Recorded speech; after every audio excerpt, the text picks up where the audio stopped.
Now, you may well know someone who has switched from smoking to vaping or vapping. I think it's vaping. We'll find out from the expert in a moment. It's otherwise known as smoking an e-cigarette. As the popularity of e-cigarettes grows, so do the questions about the product. The chief exec and co-founder of V2 Cigs has written an open letter directed at consumers. It's in the New York Times and in USA Today. Now, in this letter, which I suspect cost tens of thousands of dollars to publish, J. Andres Villiers says, "We all know that candles and light bulbs are vastly different. The same can be said about tobacco cigarettes and electronic cigarettes." Europe's e-cigarette makers celebrated last week the EU rule that e-cigs should not be labelled as a medical product. Here in the US, the Food and Drug Administration has not yet made such a ruling.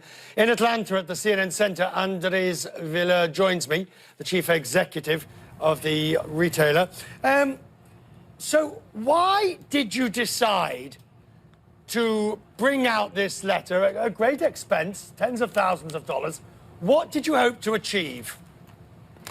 Well, there's an enormous amount of communication coming from both legislators, regulators, and it's aimed at the American people, and it's in preparation of an upcoming deeming regulation from the FDA, as well as regulatory and legislative changes at the state level. And what we felt is that there wasn't enough coming out of the leading companies on the e-cigarette world, and there wasn't anyone really representing the consumer of these products. Now, your e-cigs are, they're nicotine, they're not tobacco. You say that they're therefore considerably less harmless than their traditional rival. But what I ask you is, with e-cigs, and we've been talking a lot in the office, who's your market? Is it the existing smoker trying to wean off, or are you also looking to get new people into the market? It's the existing smoker. Smokers are our market through and through. I mean, we have so far the entire industry as a whole has touched on about 5 million U.S. consumers. There's over 35 million smokers in the United States market. Our company has a little over 1 million customers, so there's no reason for us to really search outside of the smoking market. We offer an alternative to the traditional smoking experience. But would you accept that giving up an abstinence is better than even an e-cigarette in the long run?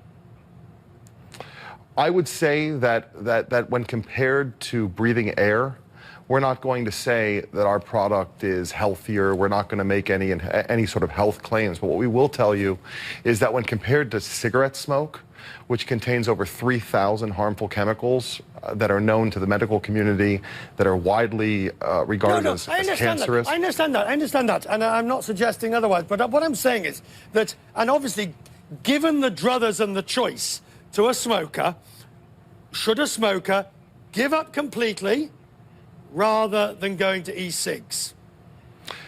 I would advise anyone who is smoking today that they should give up completely. At the same time, we offer an alternative, and that alternative has been embraced now by, as I mentioned before, over 4 million U.S. consumers. It is a growing category, and the science that underlies what we're trying to accomplish as e-cigarettes is sound. It's the elimination of smoke. Right, now, if it's... why do you think both the regulators and the critics, if it's want to do you, basically, want to have got it in for you in the e-cigs industry? Well, frankly, there is an enormous amount of interest in this category, especially where the economics are concerned, and the lobbying that is going on is such that I don't believe is there to really protect the consumer.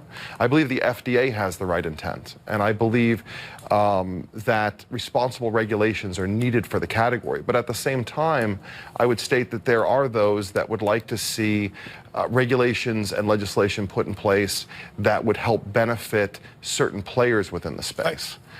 We'll have to leave it there. Thank you for joining us, sir. I appreciate it. Thank you for coming in. Means. Many thanks indeed.